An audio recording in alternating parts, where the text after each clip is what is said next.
Welcome back, everybody, to another episode of the Junkyard Dawgcast. I'm your host, Jordan Hill. Got the whole crew with us, Kip Adams and Benjamin Woke, on this Tuesday afternoon as we get ready for Week 3 and the first week of SEC football for the Georgia Bulldogs.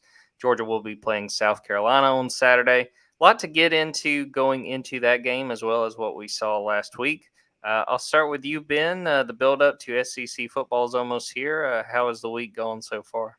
It's been good. I won't say it feels like it's an SEC game week. I don't know about you, but it just the buzz just doesn't feel like it's there for SEC opener. But come 3:30 in Sanford Stadium, I'm sure that buzz will change a little bit. So I think you're right. Kip, what do you think as the countdown is less than a week away to actually seeing SEC versus SEC? Yeah, I think the difference is just because Georgia didn't have that premier opener.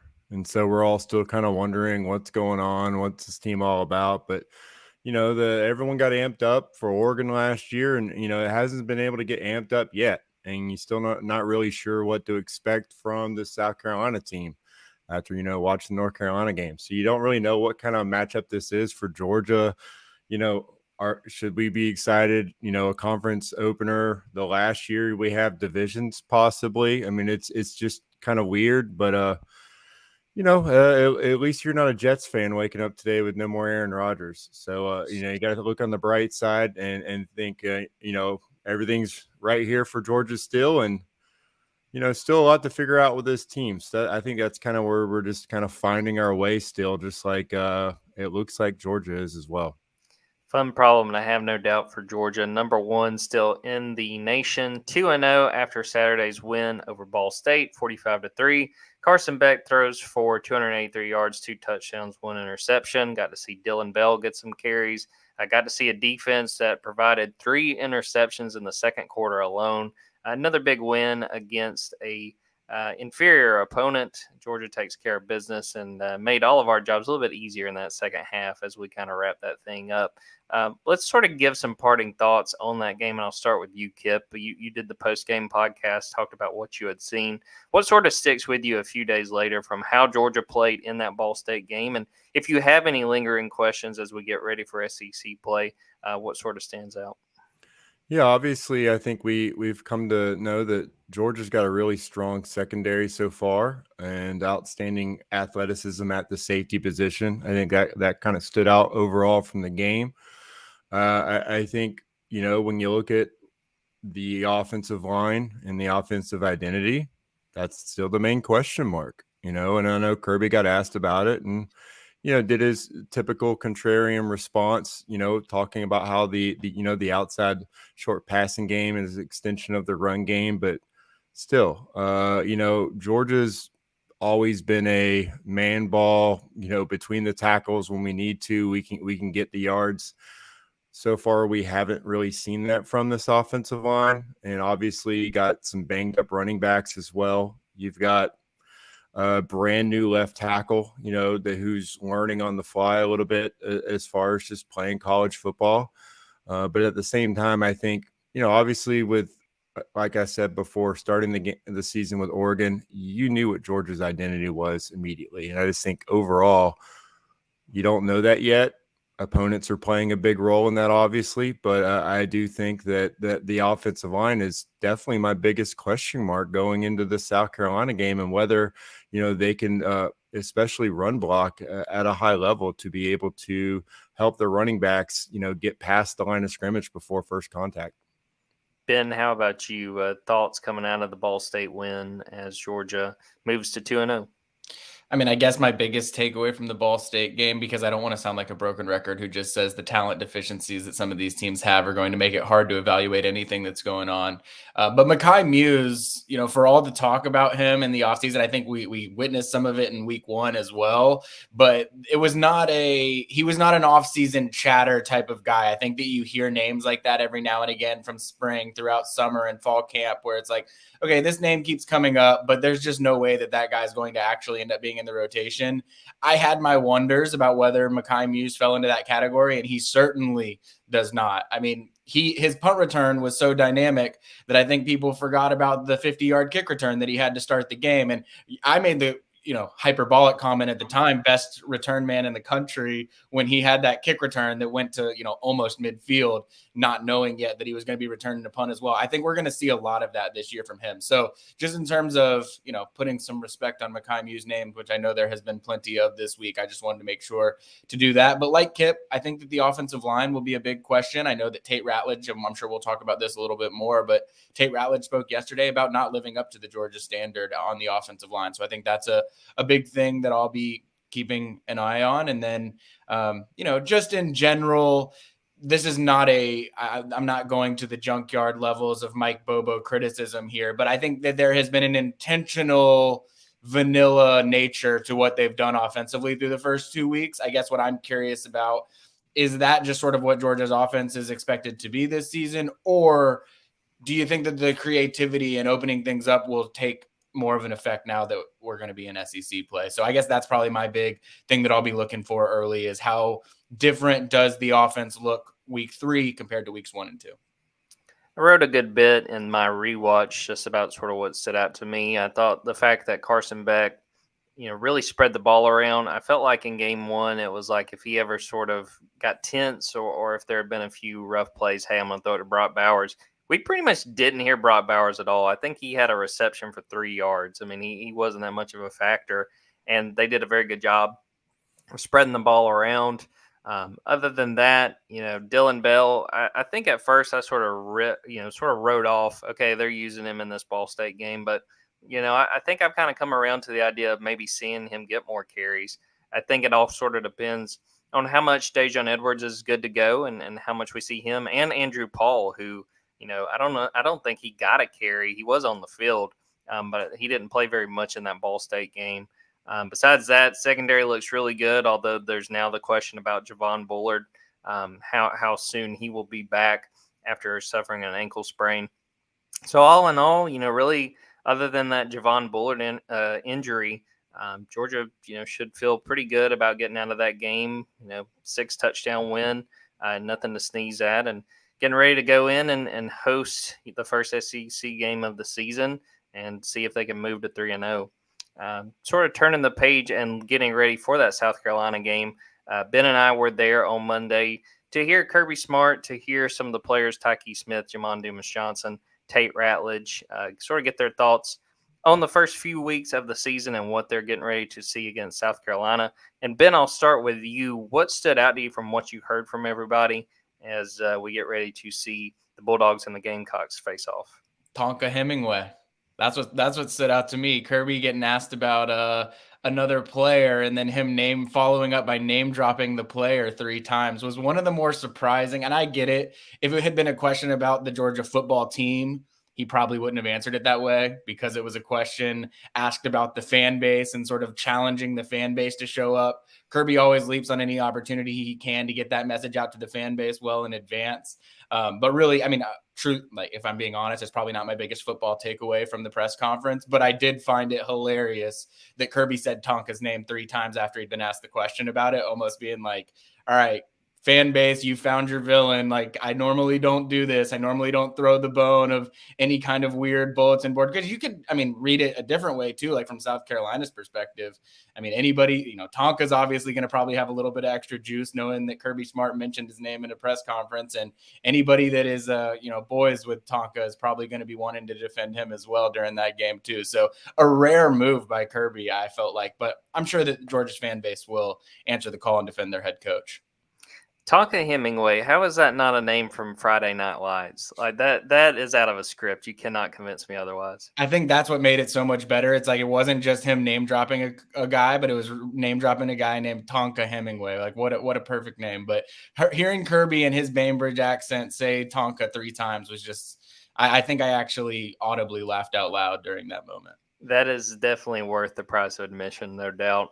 Some of the players we got to hear from, I thought Jamon Dumas-Johnson was really good when we got a chance to talk to him. He talked about getting Smile back, and, not only when you consider it from the depth perspective, but also he said, from playing together last year, we kind of know what the other guy's going to do.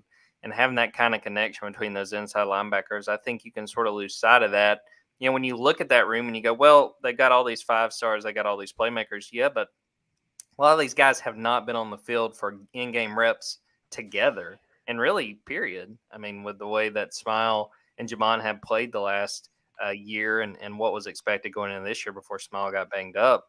Outside of that, Tate Rowledge very much not thrilled with how the offensive line has played through a couple of weeks. I think he said he thinks there's a whole lot of room for improvement. Really emphasized the importance of physicality and being more physical. And I thought it was pretty telling when I asked him, some of these guys are getting ready for their first SEC start. Do you give them any advice? And he was just like, you got to take them all the same. He said that, I prepare for UT Martin and Ball State like I do for this upcoming game, and to really focus in and take it seriously. And, I think that was well spoken by Tate, and I think he was being honest with that evaluation. As far as what Kirby had to say, I asked him about the defensive line because, I haven't seen, ton of wreaking havoc, a ton of those guys really standing out. And I think part of that is because they have rotated quite a few guys in there. But he said, it's kind of hard to evaluate the defensive line right now because, they're playing smaller offensive linemen. And, I thought watching that replay of the Ball State game, I think watching it live, you kind of lose sight of just how much they cut blocked. They were trying to get quick passes out, and that sort of hindered the defensive line's ability to get back there. So to me, that's an area I've got a big question about with going into the South Carolina game, is how that defensive line stands out. From any of that, Kip, any thoughts on what Georgia's getting ready to do this week, or some of the talk around the team getting ready for week 3? Yeah, you bring up that defensive line. I think it's just, we couldn't have predicted after 2 games that the leader in tackles among defensive linemen would be Christian Miller, or that Jamal Jarrett would be second, or that Jordan Hall would have played the most snaps last week. And if you just continue looking, Gabe Harris was next, and then Jamal Jarrett. They both had 19 snaps. So we're talking freshmen out there playing for Georgia, and then you can keep looking at each level. CJ Allen led the linebackers in snaps, and so Jonel Aguero had 28 snaps. AJ Harris had 22 snaps. So if you're looking at this and looking at down the road, this is once again Georgia taking advantage of these games to get these young guys some experience so that they don't look like freshmen when they're in the middle of conference play. So I think that's an aspect where if you look at the bright side, I think being able to get these young guys in early before conference play, kind of definitely some upside to that. And just overall looking back and thinking about last year, the Samford game, Georgia scored 33 points. Kent State game, Georgia scored 39 points. There wasn't panic then because of the Oregon game. They had already seen what they can do against a big opponent. So it was already, Georgia's just playing with its food. It's what Georgia does. So now when Georgia goes out and scores 48 and 45 points, people are sitting around wondering, why isn't Georgia performing at the level they should? And I think if you kind of look at last year in those games, potentially you could be seeing a similar thing where Kirby has, just different intentions of making sure he gets all of his young guys out there and get some experience early on in the year. And maybe let's see how the snap counts are next week after playing the Gamecocks. Take a quick break, come back, talk more in depth about this South Carolina matchup and what we're expecting to see when the Dogs take on the Gamecocks on Saturday afternoon.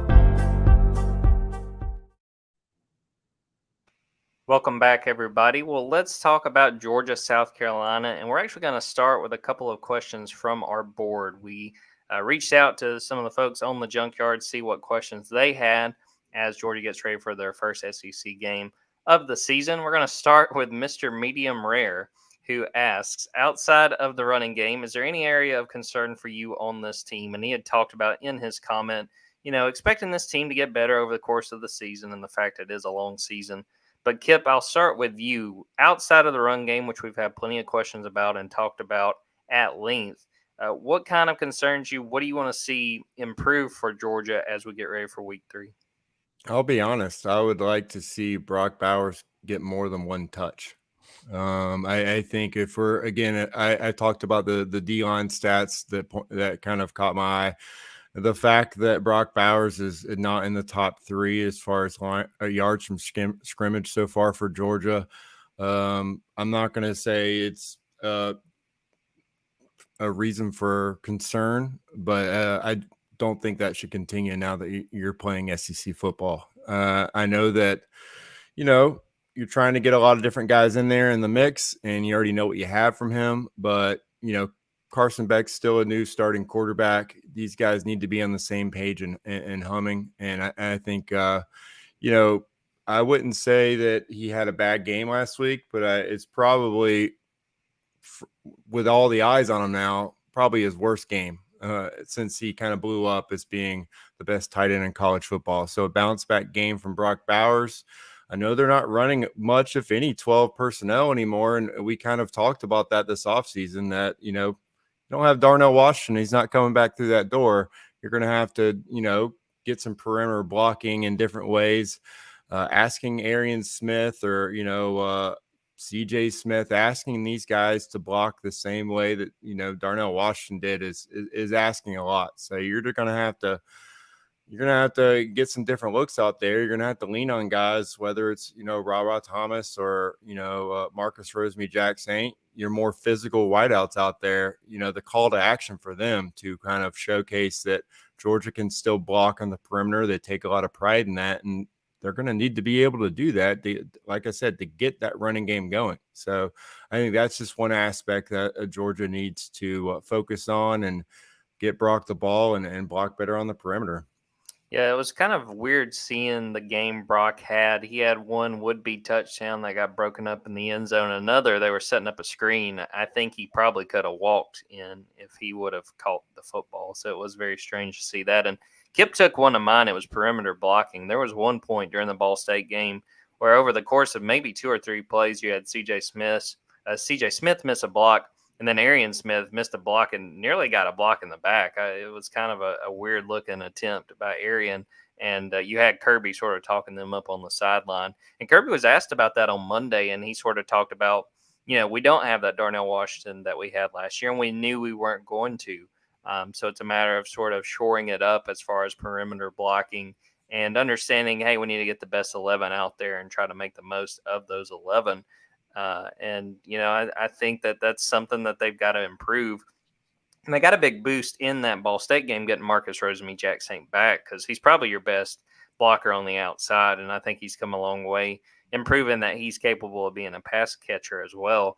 The other position I would throw out there is sort of what we talked about a few minutes ago is defensive line. I just want to see them, what Kirby has said before, wreaking havoc, causing those havoc plays because Georgia's never been one of those defenses that just racks up sacks. And I don't anticipate it being that way this year, but it's creating havoc and causing mistakes and causing interceptions. And you saw some of that with the pressure that they brought on a few of those plays where they got interceptions against Ball State. But want to see how that defensive line shows up and how they're able to play in that game.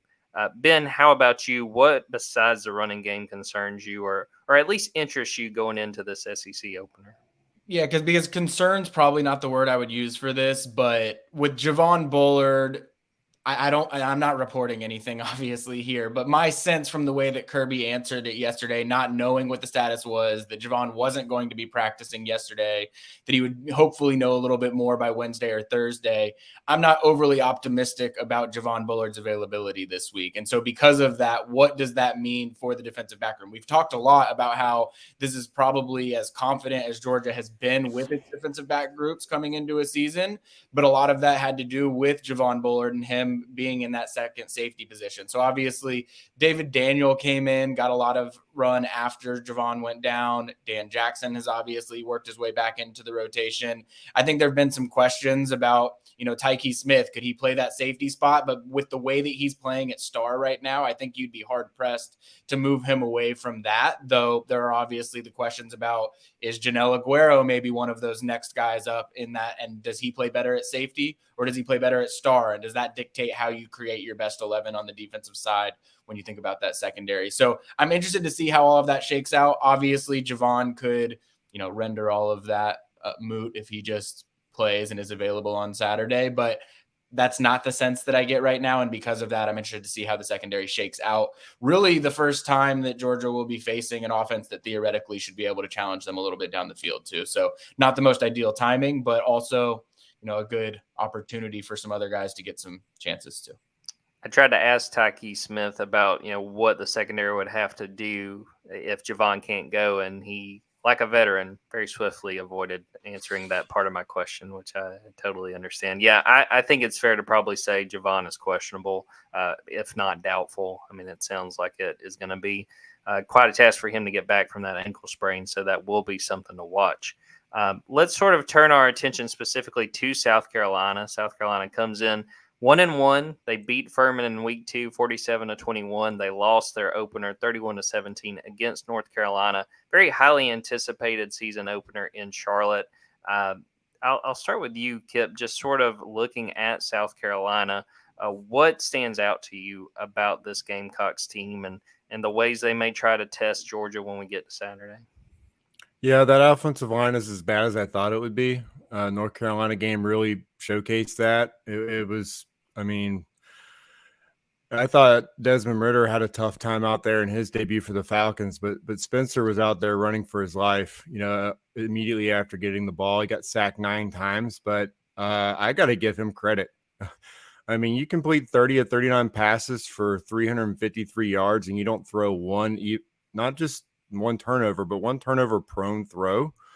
I was really impressed. That takes a lot of poise. That's an aspect that we're kind of still waiting to see, if Carson Beck has that ability to step up and not be afraid, but also make a good decision, make accurate throws. And Spencer showed that. So, that right there is going to immediately put a little bit more pressure on Georgia's secondary. Now, again, we're talking about different teams, different talent levels here even with North Carolina and Georgia. So, there's a little bit of chicken and the egg there. If it was just, how bad South Carolina's offensive line was, but also with, maybe North Carolina's defense not being up to par. But, just still really impressed. And I think Xavier Legette is a guy that, in a fifth-year player with 6'3", pushing 230 pounds, he showed he's a big-time playmaker. And I think he's a guy that is really going to test Georgia's secondary. Kamari Lassiter, whether it's him, whether, whoever's out there on the other side, if it's Dalen Everett or, Nylan Green or Julian Humphrey, whoever, he's a guy you're going to have to know where he is on the field. And then on the other side of the ball, I think Kawan Banks at cornerback, he looks like a ball hawk. I think he's going to be one of the better defensive backs in the SEC this year early on. I think that's the guy you kind of have to keep an eye on if you're Carson Beck, and make sure that you give your wideouts a chance to make plays on the ball and not him, because I think he's going to be a guy that's going to come out and play aggressive. And again, this is not a game where you want to have turnovers early on. You want to make sure that Carson Beck's confidence remains at a high level, put him in situations to succeed, and keep that confidence going at least into the half. So he's a guy that I'm kind of, that matchup, whoever he's lined up at, I want to see how many throws are, headed his way. Mentioning turnovers early, that was part of the problem for South Carolina in this game last year. One of the early series, Spencer Rattler throws a pick to Malachi Starks, and it sort of got the thing rolling in Georgia's direction on its way to that big win. Mentioned Spencer Rattler had a strong game despite getting beat up in that North Carolina game. Followed it last week, 25 of 27 for 345 yards and 3 touchdowns. Look, I get it was Furman, but that's pretty impressive to only throw 2 incompletions. Ben, what is your take on what the South Carolina team looks like and areas of interest going into this matchup? Well, I think, and this is a recipe for most teams that Georgia's going to play this season, but I think that if you're going to be outmatched in terms of talent, you've got to control the clock. You have to avoid turnovers. and you have to make some plays in the special teams game. And I think that in terms of South Carolina, they have the opportunity to do some of those things. I mean, as long as Spencer Rattler avoids turning the ball over, to your point, Jordan, that was really where things unraveled for them last season when he started to get careless with the football. You all have already listed out the stat lines that he's had to start the season. He's been unbelievably protective of the football for as many times as he's thrown it. And so if he can do that, they can play a little bit into the new clock rules, which Kirby Smart talked about at the end of the game last week as having more of an impact than they anticipated coming into the season. If you can control the clock and then again, maybe win some special teams moments. Kirby mentioned yesterday, they have their own statistical composite for all the various special teams units. And last season, South Carolina was number 1 in that special teams composite. And so I think that's the formula for most teams to find success against Georgia. You're not just going to line up and beat Georgia, head to head. You're going to have to do some things and, creative things and be careful with the football. And so I think that's really the recipe for South Carolina. Whether or not Spencer Rattler can be careful with the football is probably my number one question when it comes into this game, because this is a Georgia team that had 3 interceptions last week. Obviously had a pick 6 the week before that. You ask Kirby Smart, he might consider some of those fluky, but this is a team that is hawking to the football, and it's a lot of different guys doing it. And so I think really it comes down to what this secondary is really able to put forth against Spencer Rattler, that it'll be the difference between whether this is a close game, whether it gets a little bit uncomfortable at times, or whether Georgia just does to South Carolina what it does to most teams that they outmatch, whether or not it's an SEC opponent or a MAC opponent or an FCS opponent. I think scoreboard wise, you'll tend to see a lot of similarities between what Georgia does to teams that just don't have enough talent to stack up. We will do a quick Junkyard Dawgcast version of Jeopardy. This is for either one of y'all. What is the significance of the number 9 from the season opener between South Carolina and North Carolina? Whoever feels confident can just answer the question. The number 9 from the South Carolina-North Carolina game. So the North number of times they got Carolina's sacked? possessions. Say it again, Kip. I believe you had it. The number of times that Spencer Rattler got sacked? 9 times in that game, and that is the biggest reason why. And we'll go into depth about this. I'll talk a little bit about this in a few minutes. That I don't see this being close. South Carolina's offensive line is hurt in a bad way. They knew that they were walking into a tough situation, even going into the offseason based on what they had lost last season. Then they had someone get hurt in the spring game, and I believe someone might have gotten hurt in that opener against North Carolina. So the fact they got sacked 9 times, it sort of goes back to what we were talking about Georgia's defensive line, trying to learn more about them and see how they show up in what is truly their first test of the season. Ben, I hate to put you on the spot, but I know with this being a home weekend, people are going to be interested in who's coming into town. What can you tell us about the guys that we're expecting to see in Athens and what we can be on the lookout for? No, this is great because Kip and I actually were just doing an exercise of ranking like the level of importance of some of these things that are what's happening and what should be considered most important. So, I mean, first and foremost, and we wrote about it last week or hinted at it last week and then had it in a notebook earlier this week as well. KJ Bolden, Florida State commit from Buford, 5-star safety. He's expected to be in Athens this weekend for the game. That's going to be the one that's going to generate the most interest, I'm sure, and the most buzz. Will Georgia be able to flip him? I don't think that one game visit for South Carolina is going to dictate that decision, but it obviously is an indicator that Georgia continues to recruit him and he is still at least entertaining things in Athens. Aiden Breland is the 5-star defensive lineman from Modern Day in California. His high school teammate, Nate Frazier, Georgia running back commit, will be on his official visit this weekend.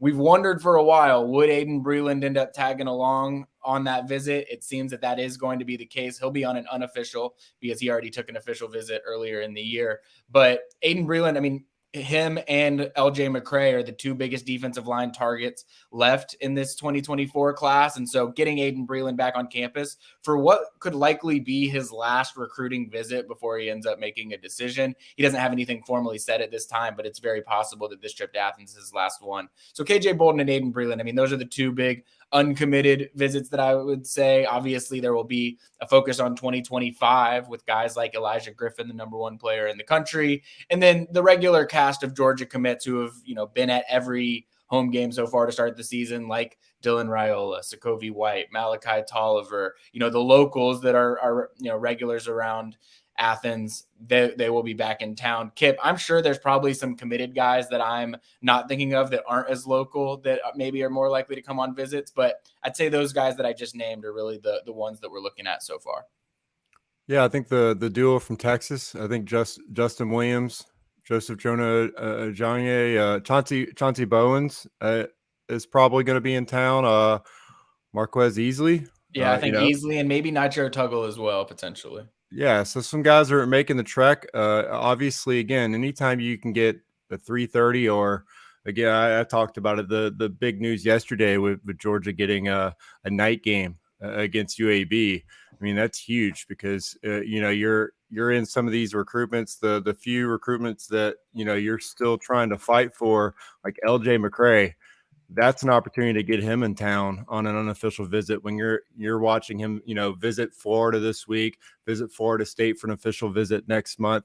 You're running out of chances to get a guy like that in town before he could potentially make his decision. So non-noon games helping Georgia in recruiting, even though the opponents might not be huge marquee names, not top 10 matchups. The kickoff time.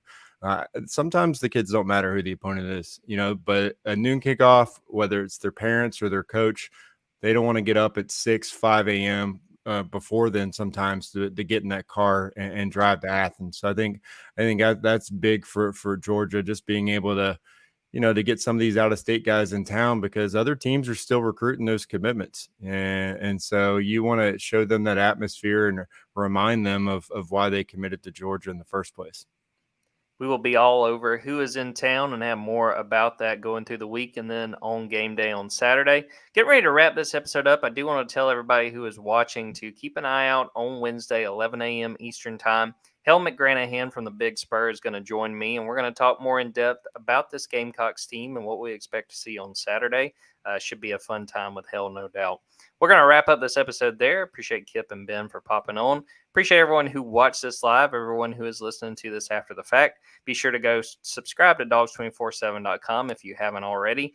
Get all the intel that we've got on the site as we get ready for Georgia's SEC opener. And be sure also to go to Dogs247 on YouTube. Got all of these podcast episodes. We've got the interviews with Kirby Smart and the players throughout the season and in post-game as well.